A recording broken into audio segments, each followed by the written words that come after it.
Jacksonville Jaguars fans, welcome back to another episode of Jag Jaw. Guess what? We did it. Division champs, 13-4 record, a home playoff game. We got the Bills this weekend. I'm so proud of this team. I can't believe we got to this spot. We're way ahead of schedule, exceeded expectations, but guess what? Job's not finished. The job is not finished. We have a chance to go win the Super Bowl. We have to take advantage of this opportunity. Obviously, like I said, we exceeded expectations. I'm so proud of this team. From the front office to the coaches to the players, like everybody had to put in work for this, and it's even all three phases on offense, defense, special teams, everything had to work, and it's been hitting on all cylinders lately. Trevor playing in MVP level, the coaching, just everything together, man. I'm just so proud of this team. I'm so excited for this playoff run. We have the Bills week 1 or the first playoff game. It's at home in Jacksonville. It's a wild card game. The Bills aren't the same team they've been the last couple of years, specifically their defense. Their defense is not as good. We have a chance to put up points against this team. Do y'all remember the game last year, Monday Night Football, Bills versus Jags? Guess what happened? They embarrassed us on national television. Embarrassed us. This is our get back. This is our payback. Josh Allen, you had a chance to win a ship last couple of years. It's the Jags' time now. You're missing your little window. This is our window. It's starting right now. Trevor's taking over as one of the best quarterbacks in the NFL. This is our chance, man. We have a chance with the weak AFC. And when I say weak AFC, no Lamar Jackson, no Patrick Mahomes, no Joe Burrow. We have Bo Nix. We have, Drake May's playing really good, but he's a younger quarterback. It's like we got to take advantage of these moments. We got to take advantage of it. Like I said, just so proud to be in this moment.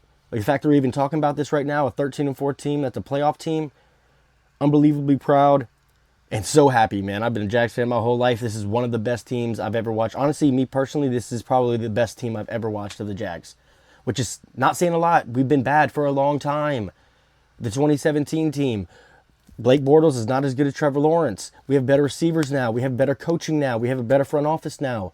Same thing for the 2007 and 2005 team. It's better quarterback, better front office, better coaching, all the same stuff. Even 2022, we had Trevor Lawrence, the same quarterback, but we have better coaching now. We have a better front office.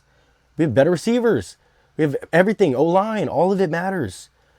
This is the best team I've personally watched, and I've been a fan since about 2001, 2000. I didn't get to watch the 90s Jags. So for me personally, this is the best team I've ever witnessed. Let's just look at the team right here. Been there, won that. Obviously, we just won back in 2022. Little swag to us. Man, look at all the guys here. Jerry and Jones. You got Foye, Josh Hines-Allen, Devin Lloyd. You got even Jacoby Myers, the new Jaguar back here. Shoot, BJ Green right here. Trayvon Walker, Eric Armstead, who's firing up on fans that were talking shit about him last year. Good thing I had no hate towards Eric Armstead. They were playing him out of position. I knew what the deal was. I was not hating on him like I guess some fans were, but he was calling some people out this week. So if you got called out by Eric Armstead, I'm sorry, but you should have been talking shit. I don't know. Like I know he wasn't the best last year, and there's a reason. People are doing it last year. It's not like they were talking shit last week or something, but it is what it is. He's calling people out. He gives them motivation. Good job, bud. Go win a Super Bowl then. Go. He's showing how many playoff sacks he has. He's like top 3 in the NFL right now. Well, go be number 1 then, bro. Go be number 1. We need it. Just look at this, bro. Liam Cohen, he's changed the culture. He's changed everything. Just look at us. Even when Doug Peterson took us to the playoff, we weren't hyped like this. We weren't rallying around our coach like this. It's different with Liam. He really relates to the players, being a younger coach and, playing football. He's played the quarterback position. Like, all these guys can relate to him. And he's a dog. He should win Coach of the Year. Or, obviously, there's a lot of good coaches. Like, me saying that as a Jags fan, you're going to call me biased or whatever. One of the only teams to go from losing 14 games to winning 13 games the following year. He deserves Coach of the Year. Yeah, there's Mike Vrabels and there's Ben Johnson's and stuff, but, man, Liam deserves it, man. He's earned it. I got a couple plays I'm going to go over like I always do. We'll get back to those. I just want to talk a little bit more about this. 13-4, division champs. By the way, this is somebody back in January 27, 2025, talking about 0-17 because Liam said, Duval. You say one word and everybody killed him. He was getting murdered in the offseason. The Bucs fans were trying to trash on him. Everybody's calling him a joke, this and that. Well, guess what? 13-4, division champs. First off, he's a first-year head coach with a first-year OC, DC, and GM, all first-year guys. Second most wins in franchise history. 0 Pro Bowlers. We have a couple alternate guys, but we have 0 Pro Bowlers. 6 wins against playoff teams this season. So if y'all want to say we beat nobody, we have 6 wins versus playoff teams and 8 straight dubs. 8 straight. A lesson in humility. Like, let a guy freaking coach and have a season before you want to talk all that shit. Same thing, first year EVP, GM, head coach, OC, DC, went from 4-13 to 13-4, and we're division champs. What a turnaround, bro. I thought this is a 2-year thing to end up 13-4. I was thinking this year, honestly, if you go back and look at my prediction video on my YouTube, go check it out. I said we were going 11-6 or 12-5. Go watch the video. I have proof of it. Obviously, there's a lot of stuff I'm on there wrong about, like about Travis Hunter. I didn't know he was going to get hurt and stuff like that. But go look at my predictions. I'm talking about Trevor, 4,000 passing yards. Go look at it all. The Bucs, salty. They were talking all that shit. Now you're sitting at home. We're a 13-win team having a division title in a home playoff game. Y'all were hating. Obviously, y'all were hating so much because you knew you needed Liam Cohen. You knew how good he was and how much it mattered that he was leaving y'all's building. Well, now he's in Duval. Now he's in Jacksonville. He ain't leaving. My favorite coach I've ever had in my life. BTJ had one of his best games in a while. There's one of the plays I'm going to show in a little bit. He had a nice route. He's looking a little bit more confident, and this is what we need going into the playoffs. We need confident BTJ. He'll be more physical across the middle. He'll be using hands more. It's just like he's not injured right now. Like, get his confidence up, get him healthy, and we can get that Brian Thomas Jr. we had in 2024. Thank you, Frank Gore, by the way. Imagine if we drafted one of these guys. Zach Wilson, Trey Lance, Justin Fields, Mac Jones. They're on 3 teams. They're third team, not Trevor. Trevor's easily the best quarterback in that draft. Thank God Frank Gore got that first down and the freaking Jets beat the Rams. I made a TikTok about this exact situation. Without that, we don't have Trevor, and none of this is happening.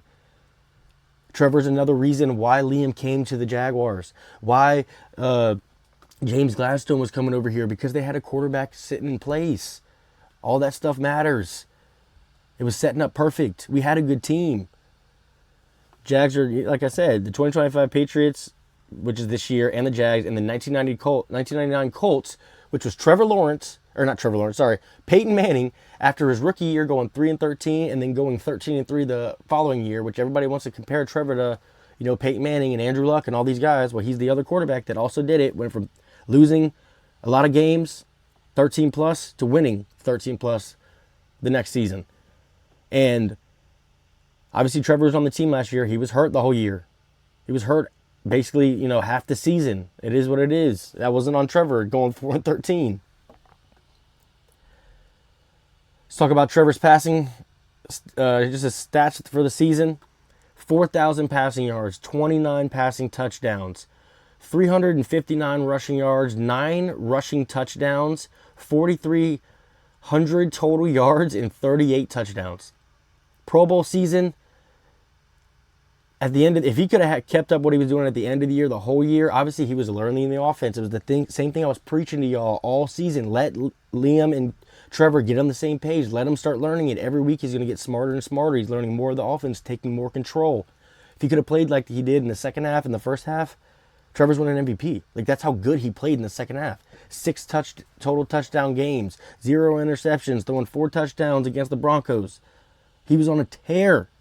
Trevor was on a tear. Make sure you're packing the bank this weekend for the home game. Y'all got to be there. Y'all got to be loud, man. We cannot have the Bills come in here and embarrass us at home. We cannot have that happen.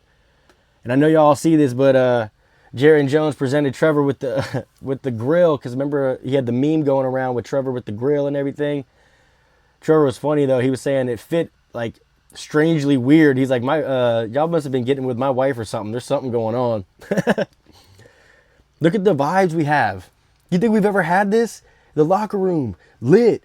Everybody's turning up. These are real brothers. This is what you need. This is the camaraderie you need to go on a run. Jerry Jones, man, I love you so much, bro. You're becoming such a leader. 3 interceptions this year, made big plays in big moments. Jerry Jones, dude, you're a ball player and a Jags legend already. PFF's highest graded safety on the season was Antonio Johnson. 6th-round draft pick. A bulky pick, actually. We needed safety help this year, and he was a backup going into the season. But, man, he's earned his spot on this team. Balled his ass off. He had 5 interceptions this year. One of them was a pick 6 last week. He had 2 sacks, like 50 tackles, some TFLs. Antonio Johnson, man, everybody that watched him at A&M, he was supposed to be a first-round draft pick, and then he had that junior year where he was kind of injured, and he ended up falling all the way to the 6th round. This is a first-round talent. We stole him in the 6th round. Shout out Bulky. I know everybody hates Bulky. He stole some players. He had a couple drafts. He was a hard person to work with. He's a dickhead. You know, all the shit that people didn't want to deal with, but he was finding some talent. I got to give him credit. He was finding some talent. But he also missed on guys like Mason, our D tackle that we drafted in the 2nd round, Mason Smith. But, man, like I said, Antonio Johnson, man, we needed safety help, and he's been balling. Obviously had a career year this year, and we need it in the playoffs. Like, you got to keep doing it. We need turnovers.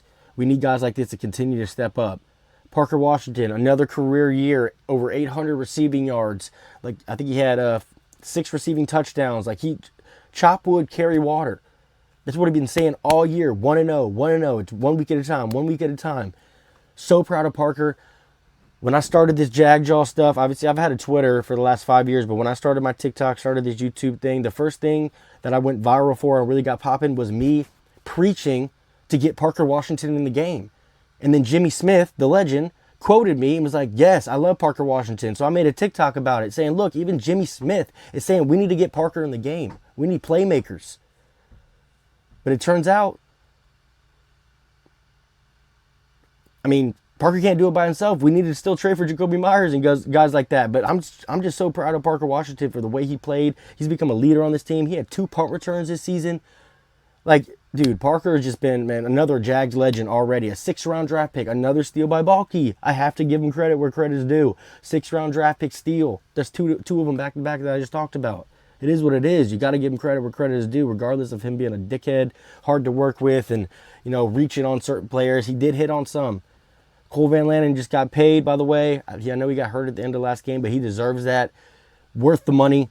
He's a Swiss Army knife. He's been balling at left tackle. I actually seen Walker Little, our old left tackle. He's playing right guard this game, or last game. He wasn't even playing that bad, so maybe it all turns out, everybody getting in the right positions where they're supposed to be. I want to go over and watch a couple of these plays.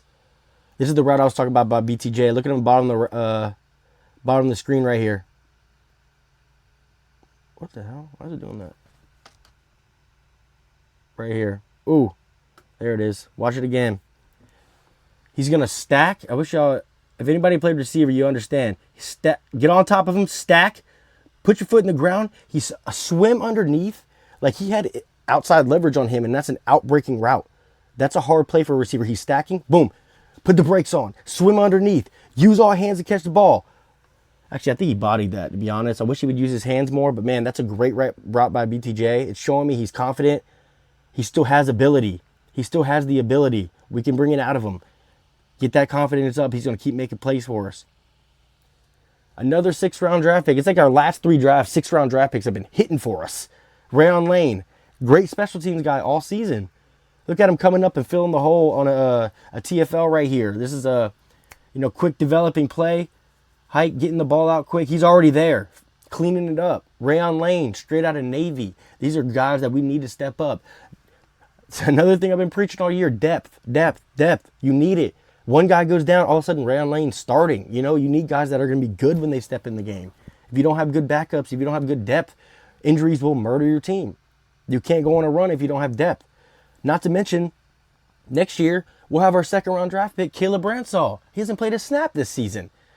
And he was a good college player. Obviously, we don't know if he could be a bust, if he's bad or what. But for him to be a 2nd-round draft pick, and I liked him coming out the draft, like, we got a couple guys just sitting and waiting. Travis Hunter that got hurt. Caleb Bransall. Those are 2 defensive DBs / receiver that are coming back next year that we don't even have right now. And we're still 13-4 division champs, home playoff game. That's how good this team is. That's why I'm not over-exaggerating when I say this stuff. Baldy breakdowns. Love Brian Baldinger. He's talking about Liam's guidance and, the coaching he's done for Trevor. Look at his hitch. He sees it. There's pressure in his face. He's still going to make the throw. That's an NFL quarterback. You have to stand in the pocket and make a throw when you have pressure in your face. You can't get scared, start running around. If there's somebody there, make the throw. Look at Trevor. Throwing with anticipation. Look at the dime. Parker Washington, all hands. Thank you for catching the ball, all hands. That's what I want. Attack the ball. What a dime by Trevor. We're going play action. We love play action. Liam loves play action. Look at this. Hitch, ball out. That is just beautiful. I got to go back to this one. Look at the way the power comes off his back leg. 1, 2, 3, 4. Hitch.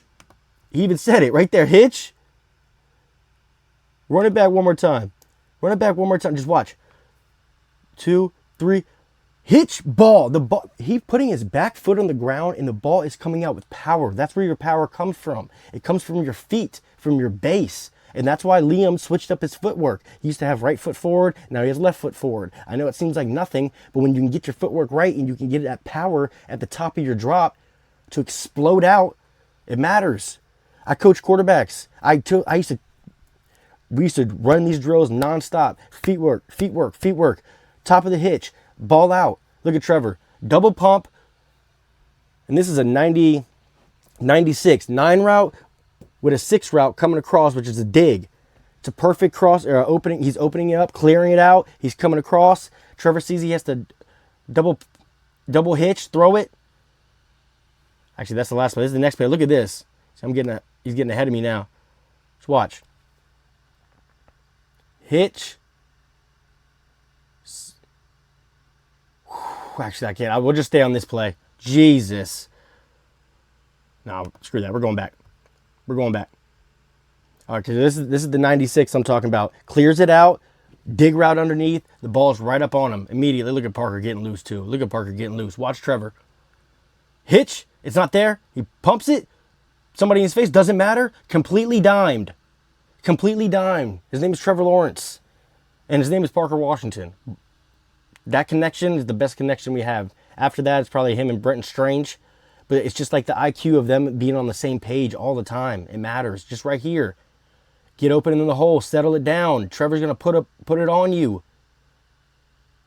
And he's going to go attack the ball. Make a play. Parker Washington.